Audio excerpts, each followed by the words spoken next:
Agradezco al comité organizador esta nueva invitación a participar en tan gran acto académico y sobre todo en estas épocas de pandemia. Hoy les traigo un tema muy importante y es el enfoque del paciente con anemia hemolítica autoinmune.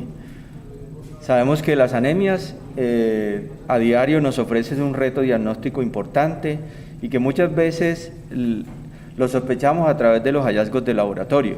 Por eso el matrimonio entre el laboratorio y el clínico es muy importante y que esto siempre nos va a marcar la pauta en algún momento dado del enfoque de un paciente.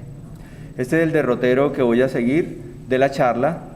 Vamos a tocar algunos aspectos epidemiológicos, un enfoque acerca del diagnóstico y describiremos algunos casos clínicos que iremos desarrollando a lo largo de la charla.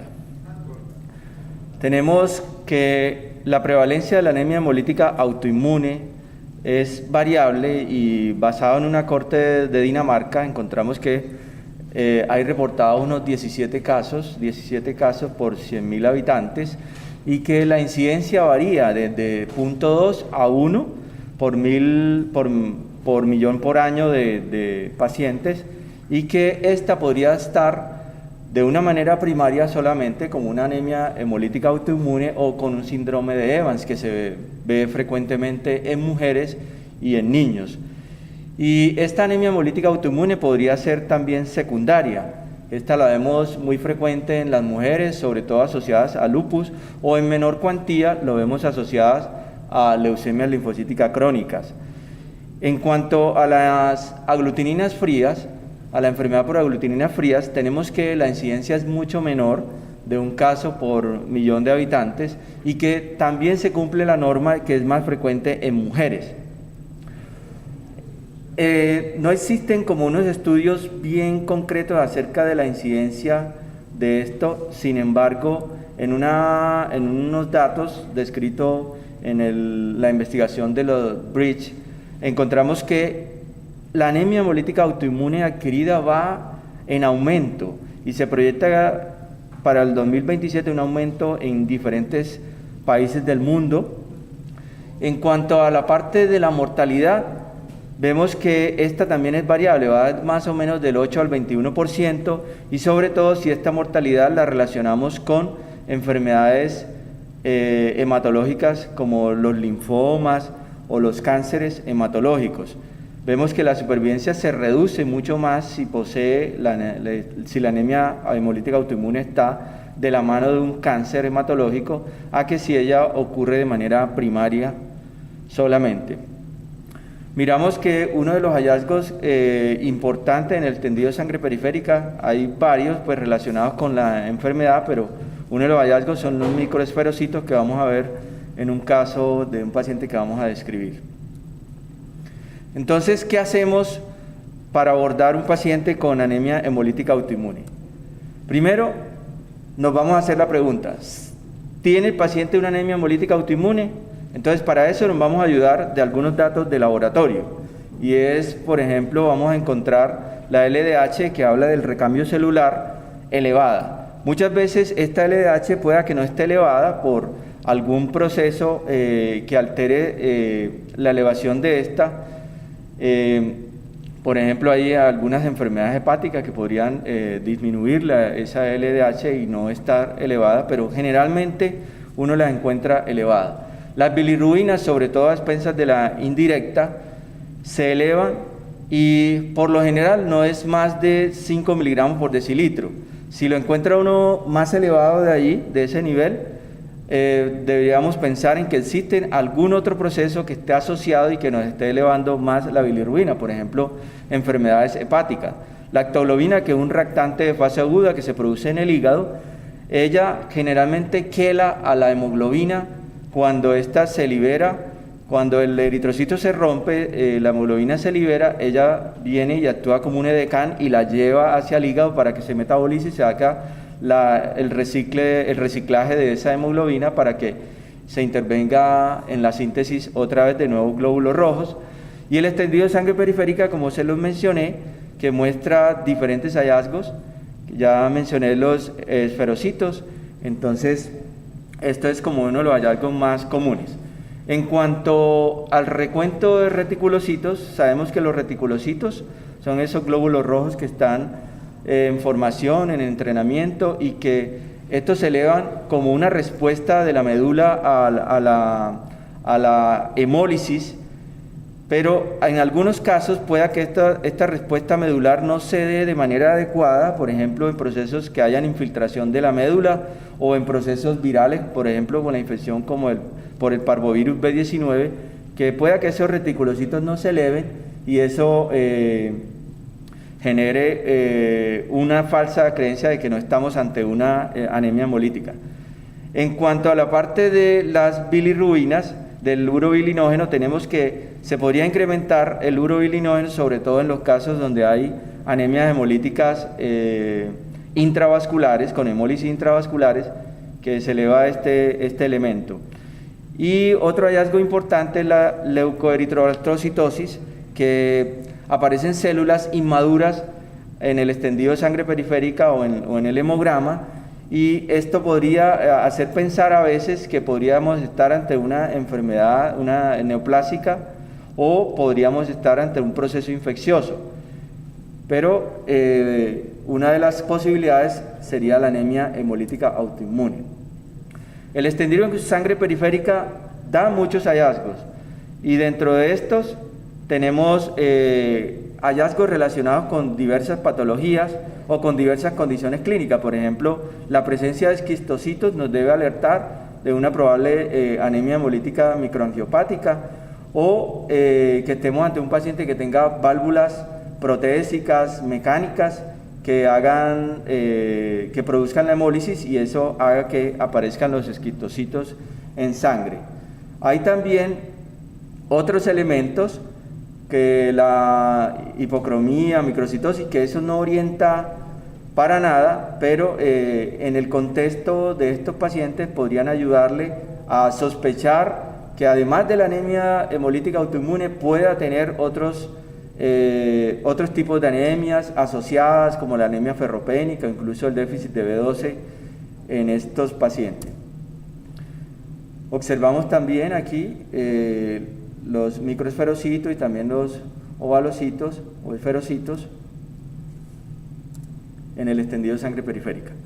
Bueno, importante definir si esa anemia hemolítica tiene un componente autoinmune, y esto se hace bajo una de las pruebas muy importantes, y es el CUMS directo, que esta prueba toma los eritrocitos del paciente y los somete a un suero que tiene unas antiglobulinas que pueden dirigirse contra inmunoglobulina G o inmunoglobulina C3D o inmunoglobulina A, por ejemplo, y esto, al someter esos glóbulos rojos y incubarlos a una temperatura de 37 grados centígrados, produciría una aglutinación, si para el caso de que sea positivo, y esta prueba le va a decir a uno es positivo o negativo, y va a poner una serie de cruces dependiendo del grado de aglutinación.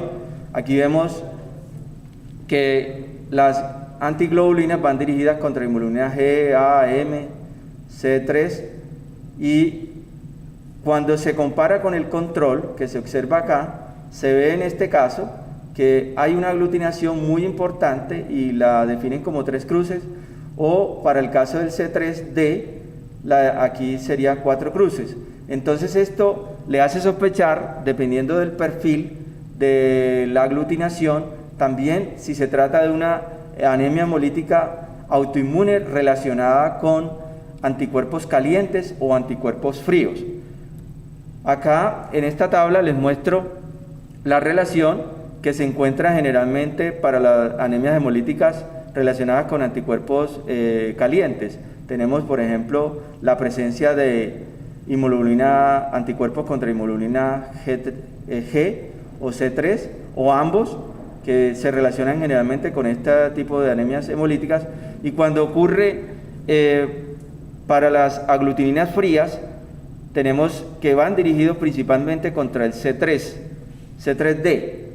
Este es muy importante, tiende a ser monoespecífico también para inmunoglobulinas M, y entonces esto le hace pensar, bajo unas condiciones de temperatura, que tenga anemia hemolítica relacionada con aglutininas frías o enfermedad por aglutininas frías.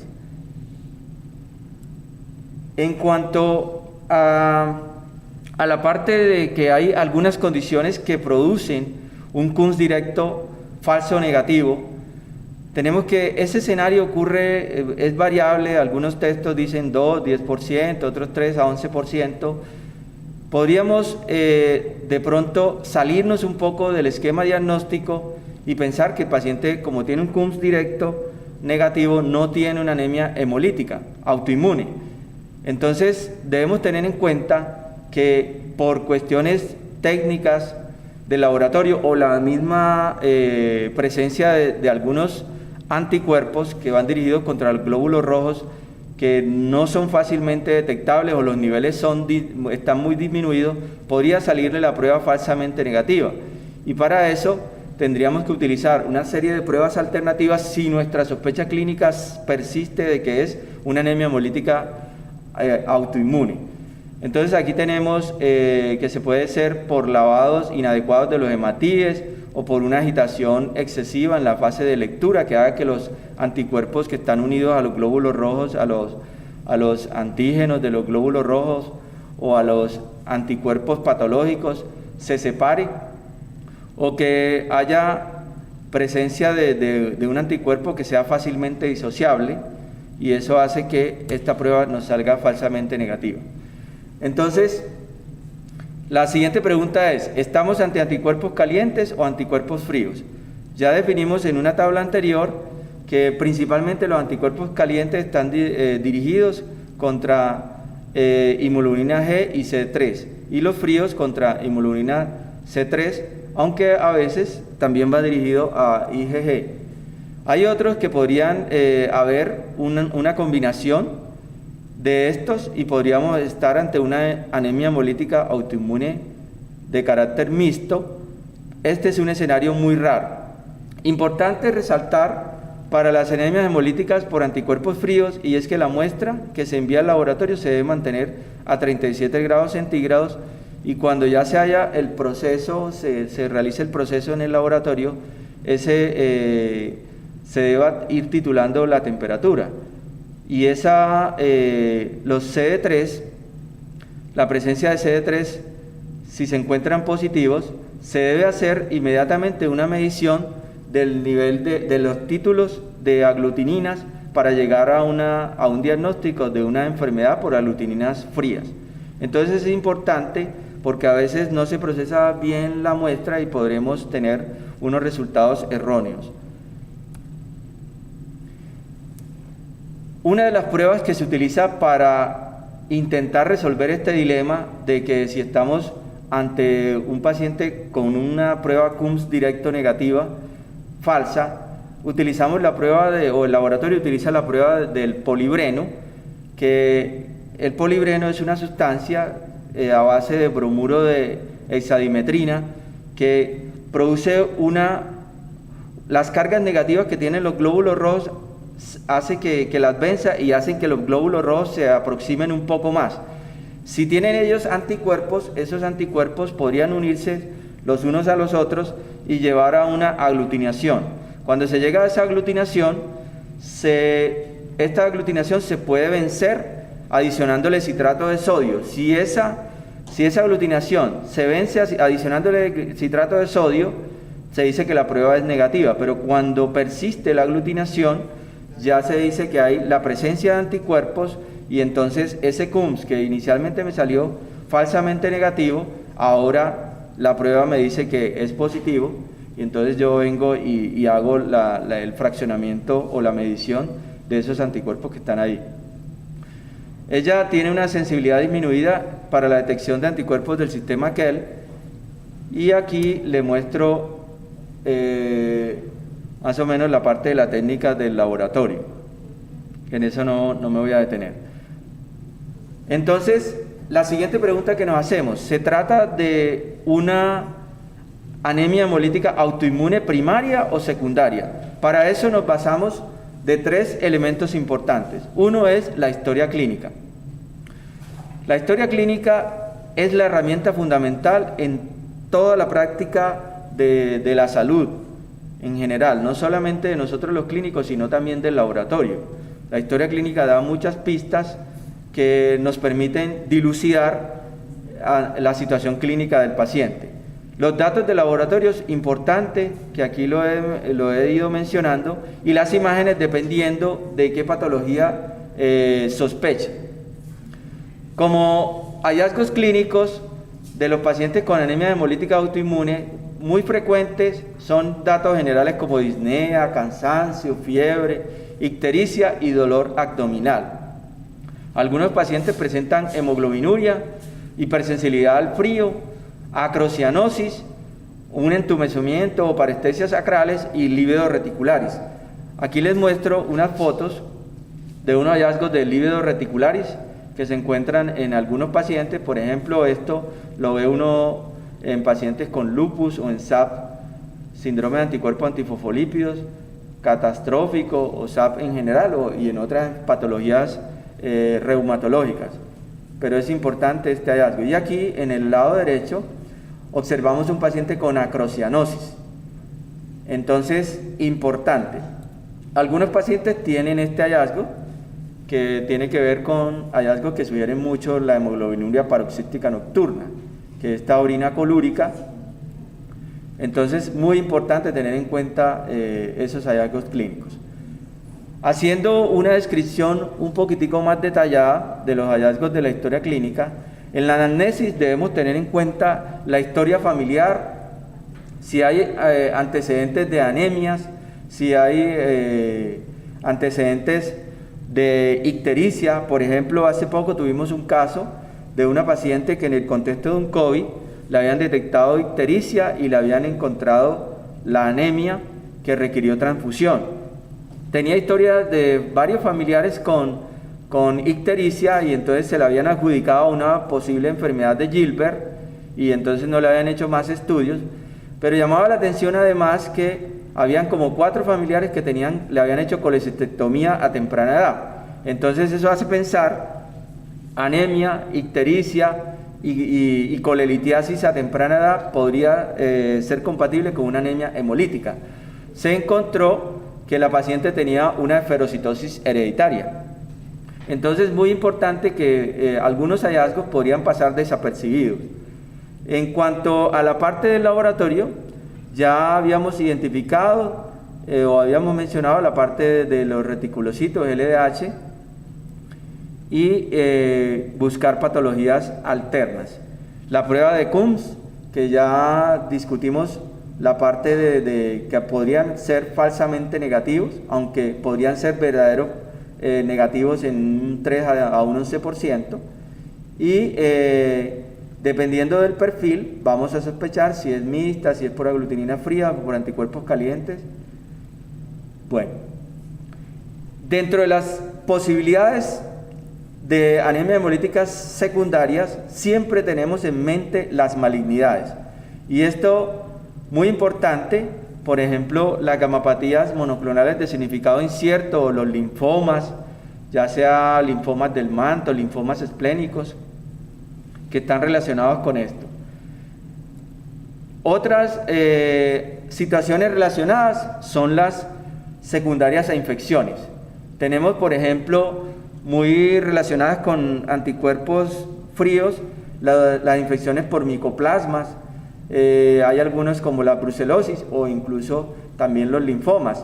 Con anticuerpos calientes tenemos, por ejemplo, el virus de Epstein-Barr, los citomegalovirus, El mismo lupus también podría estar relacionado con esto, o el VIH.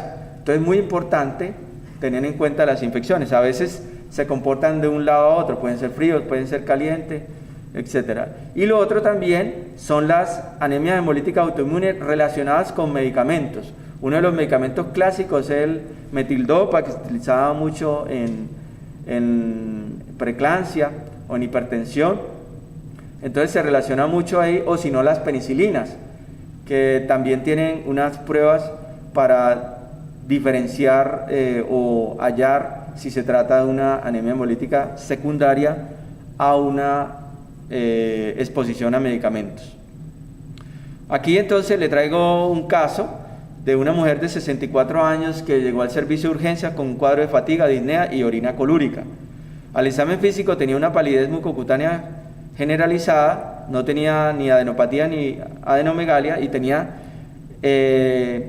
una frecuencia respiratoria elevada, y en el laboratorio se encontró una hemoglobina de 5,4 con un volumen de 103 y unos leucocitos y plaquetas que estaban dentro de límites normales, y los reticulocitos estaban elevados y la bilirrubina estaba muy elevada.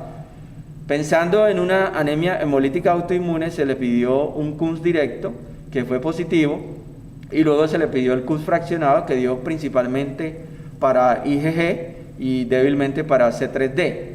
Entonces eso le haría pensar a uno en una anemia hemolítica por anticuerpos calientes.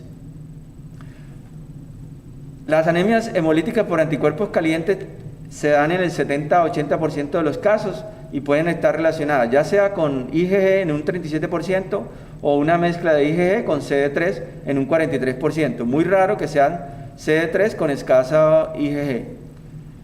Aquí vemos la relación, que generalmente los anticuerpos contra IgG son policlonales, para IgM son monoclonales, y se debe tener en mente que la ruptura o la lisis extravascular que ocurren de los glóbulos rojos ocurren principalmente en el vaso. Por eso la esplenectomía se constituye uno de los elementos importantes para el tratamiento. En cuanto al tratamiento, no existen ensayos clínicos bien concretos al respecto. La mayoría del tratamiento se relaciona con la opinión de expertos. Entonces, estos expertos recomiendan hoy por hoy el tratamiento con muchos medicamentos. Dentro de eso, los esteroides son el pilar fundamental, pero además de eso, el rituximab va cobrando importancia a lo largo del tiempo, y hoy por hoy el tratamiento principal es con esteroides y rituximab. En cuanto a otro concepto que quiero dejar, les traigo este caso clínico, y es de una mujer de 68 años que tiene una historia de 5 años de anemia e intolerancia al frío con acrocianosis. Incluso cuando se exponía a abrir la nevera tenía la acrocianosis. Se le encontró una hemoglobina de 9,4 con una LDH de 3,75, una bilirrubina total de 3,9 a expensas de la indirecta, y una heptoglobina que fue indetectable. No se hicieron mediciones de reticulocitos y se encontró el KUNS directo positivo, sobre todo para C3D, y negativo para IgG. Esto es el perfil de un paciente con enfermedad por aglutininas frías, y se midieron los títulos de crioaglutininas y se encontraron bastante elevados, que tenía una IgM kappa monoclonal elevada. Se le hizo un aspirado a médula ósea y se encontró un 20% de infiltración linfoide compatible con un inmunocitoma. Esta paciente, la historia de ella venía siendo tratada inicialmente con esteroides, le dio una neumonía, le pusieron ciclofosfamida y veíamos la evolución de la hemoglobina nunca subía y las inmunoglobulinas se permanecían elevadas, hasta que llegó rituximab y comenzó a caer la hemoglobina M y comenzó a mejorar la hemoglobina, y esa paciente luego se tornó asintomática y tuvo un buen resultado. La enfermedad por aglutininas frías se presenta en unos 5 a 20 casos por millón, con una incidencia que varía de 0,5 a 1,9 por millón por año, y tiene variación climática, como les comenté, la parte de lo de la nevera, y que se presenta en el 15 al 30% de los pacientes con anemia hemolítica autoinmune, y que está relacionada sobre todo con C3 y que siempre se deben medir los títulos de aglutininas frías, y muchas veces están relacionados con trastornos linfoproliferativos. Aquí vemos que la hemólisis en estos casos ocurre principalmente a nivel del hígado. Por eso la esplenectomía en estos casos no funciona o no se debe tener como alternativa de tratamiento. Importante resaltar que el nivel de anemia no se correlaciona con los niveles de LDH, con los niveles de bilirrubina. O sea que podríamos tener un paciente con una anemia grave y no se correlaciona con el resto de laboratorios. Y muy importante tener en mente que estos pacientes tienen un alto riesgo de trombosis, entonces debemos hacerle o tromboprofilaxis o buscar de manera activa las trombosis. Le traigo un último caso y es una mujer de 45 años que no tiene antecedentes relevantes excepto una preeclampsia en el segundo embarazo y se presentó con un cuadro de 3 semanas de evolución de fatiga, disnea, dolor pleurítico, calambres y dolor en el hipocondrio derecho.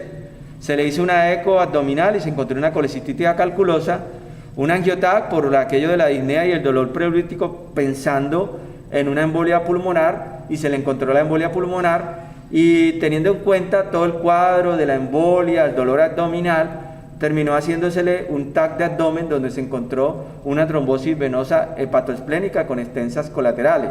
No tenía hemoglobinuria, ni tampoco disfagia, ni cefalea. Entonces, en el laboratorio se documentó una hemoglobina de 7,7 con unos leucocitos de 3.700 y unas plaquetas de 102.000, o sea, trombocitopenia, con recuentos de reticulocitos elevados, y al final, pensando en una hemoglobinuria paroxística nocturna, se hizo una citometría de flujo para esta y se encontró que no existían proteínas de anclaje GPI en el 60% de los eritrocitos, 88% de los monocitos y 94% de los granulocitos.